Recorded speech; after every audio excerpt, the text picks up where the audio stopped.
कहानी की शुरुआत में जंगल के अंदर हमें एक लड़की को दिखाया जाता है जो किसी से डरकर भाग रही है। उसका पूरा जिस्म खून से लथपथ था। जंगल के अंदर एक विच चुड़ैल को भी दिखाया जाता है जो उस लड़की के गले को पकड़कर हवा में उठा लेती है। ठीक इसी वक्त ओलिना नाम की एक लड़की की आंख खुल गई, जो ही कहानी की मेन कैरेक्टर है। जंगल में जो लड़की हमने देखी वो ओलिना ही थी। ये बस वो बुरा सपना देख रही। यहीं पर हमें ओलिना का हस्बैंड भी दिखाया जाता है।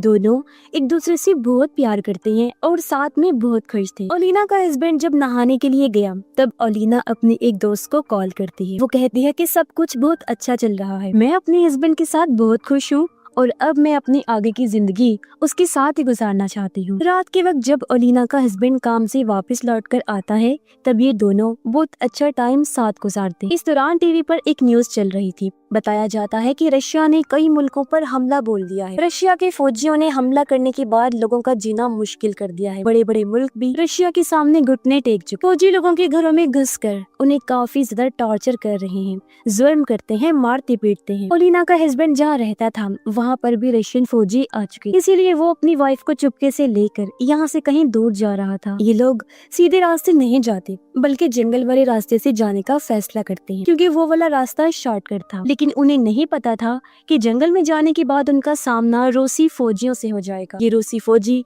जंगल में डेरा डाल के बैठे हुए थे। रूसी फौजियों का जो लीडर था रॉबर्टो, वो इनकी कार को रोक देता है। उसके जो लोग थे वो ओलिना के साथ बदतमीजी करने लगते। फौजी अपने लीडर रॉबर्टो से कहते हैं कि इनकी गाड़ी काफी अच्छी है, अगर इनकी गाड़ी हमें मिल जाए तो गाँव में जाकर सामान लाने में आसानी हो जाएगी, हम इन्हें मारकर फेंक देते हैं और वैसे भी ये तो चलता ही रहता है, हमारे लिए कौन सी बड़ी बात है। रॉबर्टो भी उनकी बात मान लेता है, जिसके बाद कुछ फौजी जाकर ओलिना के हस्बैंड को गन दिखाते हैं और कार से उतरने का कहते हैं। लेकिन उसी वक्त ओलिना का हस्बैंड उन पर हमला कर देता है। गाड़ी से सबको ठोकता हुआ वो आगे बढ़ता गया और यहाँ से भागने लगता है। इस बीच सभी रूसी फौजी उनकी गाड़ी पर लगातार फायरिंग करते हैं और वो लोग बड़ी मुश्किल से यहाँ से निकल पाते हैं। उनका एक फौजी जो गाड़ी के सामने आ गया था वो गाड़ी से कुचलकर मारा जाता है। रात हो जाने की वजह से वो लोग आगे नहीं जाते और ओलिना अपनी दोस्त के घर आ जाती। यहाँ आने के बाद ओलिना को पता चलता है कि उसके हस्बैंड को गोली लगी है, जिस वजह से वो काफी ज्यादा जख्मी हालत में था, इसीलिए वो नीचे गिर जाता है।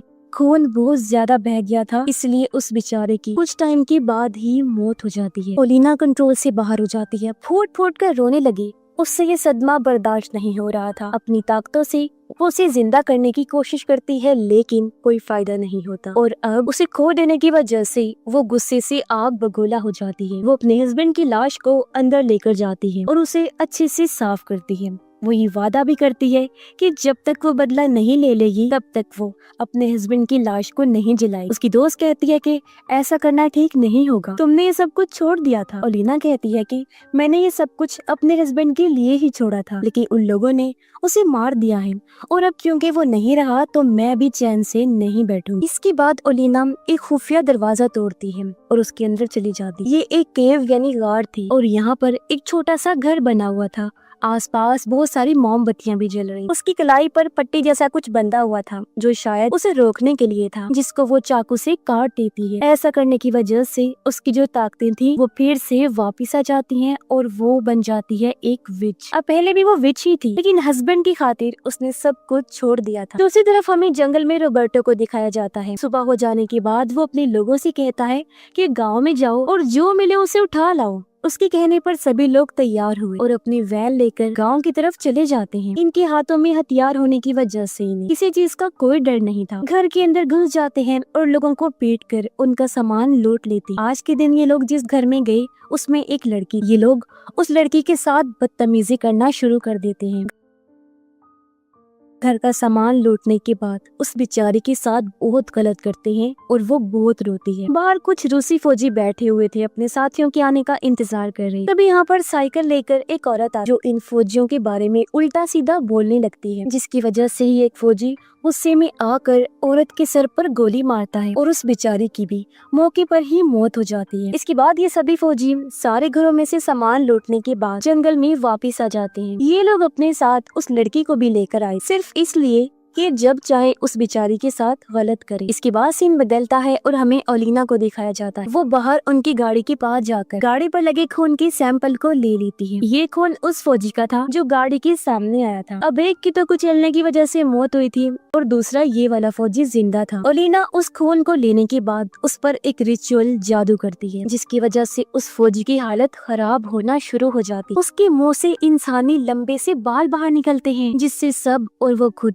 काफी घबरा जाते हैं। उसके मुंह से एक खत भी बाहर निकलता है जिस पर लिखा हुआ था कि जंगल तुम्हारा कब्रिस्तान बनेगा। इसके कुछ ही टाइम बाद फौजी के पूरे जिस्म से खून निकलने लगता है, आँख, नाक, मुंह, कान, सबसे, जिससे उसकी हालत इतनी ज्यादा खराब हो जाती है कि उसकी वहीं पर मौत हो जाती है। बाकी फौजी उसे ले जाकर जमीन में गाड़ देते हैं, लेकिन इस हादसे से ये लोग काफी डर जाते हैं। इसी वजह से जिस लड़की को बंदी बनाकर ये लोग अपने साथ ले गए थे, उस लड़की को वापस लाकर ये लोग जंगल में छोड़ देते हैं, क्योंकि फौजियों को लगा कि ऐसा करने से सब कुछ ठीक हो जाएगा। वो लड़की उठी और जैसे तैसे करके घर की तरफ जाने लगती है। उसी वक्त सामने एक कार आकर रुकती है। इस कार में कोई और नहीं बल्कि ओलिना। वो लड़की से कहती है कि अगर बदला लेना चाहती हो तो मेरे साथ मिल जाओ। जिसके बाद हमें जंगल में एक फौजी को दिखाया जाता है जो कि टॉयलेट कर रहा था, लेकिन कुछ वक्त के बाद उसे एहसास हुआ कि मेरे जिस्म से खून निकल रहा है, जिससे वो बेहद घबरा गया। अब जाहिर है इसके पीछे भी ओलिना का हाथ था। अब इन्हीं में से एक सोल्जर अपनी फैमिली के पास जाना चाहता था। वो फैमिली की तस्वीर को देखकर उन्हें बहुत याद कर रहा होता है, लेकिन उसकी मजबूरी थी, वो अपनी टीम को छोड़कर नहीं जा सकता था। अब थोड़ा टाइम गुजरने के बाद जब वो फौजी सो गया तो ओलिना उसे मारने के लिए उसके बहुत करीब आ जाती है, लेकिन इससे पहले वो उसे मारती, वो उसकी फैमिली की तस्वीर को देख ली और सिर्फ तस्वीर को भी लेकर यहाँ से चली जाती। वो फिर दूसरे किसी फौजी को अपना शिकार बनाने के लिए आगे बढ़ी और जैसे एक फौजी देखा उसे मारने के लिए वो उसके सामने बहुत सारे पैसे फेंक देती। वो फौजी पैसे में इतना अंधा हो जाता है कि वो ओलिना का पीछा करने लगता है। अब अगले दिन सुबह पता चलता है कि ओलिना ने उस फौजी के साथ किया। दरअसल ओलिना ने उस फौजी को ले जाकर एक पेड़ से बांध दिया था। उसका बहुत बुरा हाल था, खून निकल रहा था और जिस्म पर कपड़े नहीं थे, ठंड से वो कांप रहा होता है। और लीना ने उस फौजी के ऊपर भी रिचुअल किया और सभी फौजियों के सामने उनके ही आदमी को जान से मार देती है, वो भी बॉम्ब की तरह फाड़ कर, जिससे उसके जिस्म के टुकड़े टुकड़े हो जाते हैं। अब इतना सब हो जाने के बाद भी रोबर्टो अपने लोगों से कहता है कि ये सब कुछ हमारे दुश्मनों की चाल है, उन्होंने यहाँ पर बॉम्ब्स भी बिछाए हुए हैं और हमारे इतने सारे लोगों को भी उन्होंने ही मारा। दूसरी तरफ ओलिना उस सोल्जर की फैमिली पर भी रिचुअल कर रही थी। उसकी दोस्त आकर कहती है कि मुझे पता है तुम्हें बहुत तकलीफ है, लेकिन तुम बेकसूर लोगों को मारकर बहुत गलत कर रही हो। मैं बस इतना कहना चाहती हूँ कि तुम बेकसूर लोगों को मत मारो, भले ही अपना बदला लो। लेकिन ओलिना उसकी बात नहीं सुनी। जैसे ही सोल्जर की फैमिली पर किया गया रिचुअल पूरा हुआ, उसकी फैमिली खत्म होना शुरू हो जाती। सोल्जर की फैमिली की लाशों की एक तस्वीर उसके पास आ गई। तस्वीर देखकर वो अपनी बीवी को कॉल भी कर रहा था, इस उम्मीद में कि शायद वो जिंदा हो, लेकिन वो भी कॉल नहीं उठा। वो सोल्जर जाकर ये सारी बात अपने लीडर को बताता है। रोबर्टो से कहता है कि मैं अपनी फैमिली के पास जाना चाहता हूँ, लेकिन रोबर्टो साफ साफ इनकार कर देता है। वो कहता है कि तुम नहीं जा सकते, हमें जंग लड़नी है। और अब कुछ देर बाद उस सोल्जर के पास और भी ढेर सारी तस्वीरें आने लगती हैं जो उसकी बीवी और बच्चों की थी। उन्हें देखकर सोल्जर बहुत डर जाता है और दुखी होकर रोने लगा। यहाँ से भाग निकलने का फैसला करता है। वो जाकर वैन में बैठा और उसे लेकर यहाँ से निकलने लगता है, लेकिन तभी उस सोल्जर के सामने ओलिना आ जाती है जो उसे डराने लगी। डर की वजह से वो बेचारा कांपने लगा और बिना सोचे वैन को लेकर काफी स्पीड से पीछे की तरफ जाने लगता है। उसकी इस गलती की वजह से कुछ सोल्जर्स कुचल कर मारे जाते हैं, जिस वजह से बाकी के सोल्जर्स को इतना गुस्सा आया कि वो लोग उसे बांध कर बहुत पीटते हैं। जो सोल्जर्स मारे गए उनकी लाशों को ये लोग दफना देते, लेकिन उसी वक्त अचानक से इनके चारों तरफ बॉम्ब फटना शुरू हो जाता। जाहिर है ये काम भी ओलिना का ही था, लेकिन बॉम्ब को फटते देख सभी सोल्जर्स अलग अलग हो जाते। इस बीच एक सोल्जर को उस औरत की साइकिल दिखाई देती है जिसे उसने गोली से मारा था। ठीक इसी वक्त उसके पीछे उस औरत की आत्मा भी आ जाती है जो बहुत डरावने लग रही थी। उसे देख सोल्जर काफी डर गया और वहाँ से भागने लगता है, लेकिन हड़बड़ी में वो नीचे गिर जाता है। तभी उसके पास उसका लीडर आया जो उसके साथ बहुत अजीब बर्ताव करने लगता है, लेकिन पता चला कि वो उसका लीडर नहीं था बल्कि वही औरत थी जिसको उसने गोली से मारा था।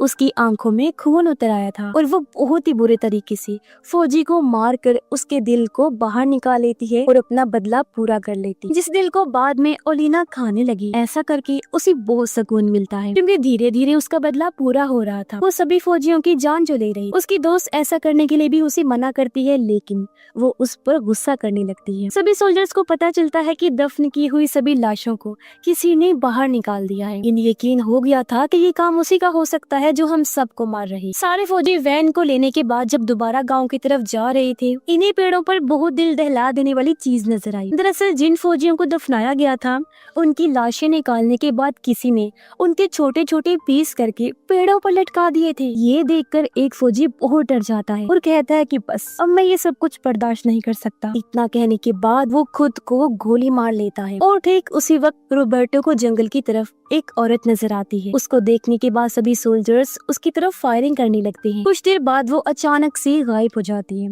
दरअसल वो और कोई नहीं बल्कि ओलिना थी, लेकिन वो खुद को बचा नहीं पाई। बहुत सारी गोलियां लगने की वजह से वो काफी जख्मी हो गई थी। उसकी दोस्त ओलिना की मदद करते हुए उसके जिस्म से सारी गोलियों को बाहर निकालती। सोल्जर्स को जंगल में उस जगह खून नजर आता है जो देखने के बाद वो लोग समझ जाते हैं कि वो जो कोई भी था वो अब जख्मी हो चुका है। खून का पीछा करते करते ये लोग ओलिना की दोस्त के घर के पास आ जाते। दो सोल्जर्स अंदर चले गए जबकि दो सोल्जर्स बाहर ही खड़े हुए। अब ओलिना बाहर वाले दोनों पर भी जादू करती है जिससे दोनों आपस में लड़ने लगते हैं और बात इतनी ज्यादा बढ़ जाती है कि एक दूसरे को जान से मारने पर उतर आते हैं। मौका मिलते ही एक सोल्जर दूसरे को गन से शूट करके उसकी जान ले लेता है। जो दो फौजी अंदर गए थे उनमें से एक रोबर्टो था। अंदर आने के बाद जब भी दोनों खुद को शीशे में देखते हैं तो इनकी हालत बहुत खराब लग रही। एक सोल्जर का चेहरा तो पूरी तरह से जल चुका था।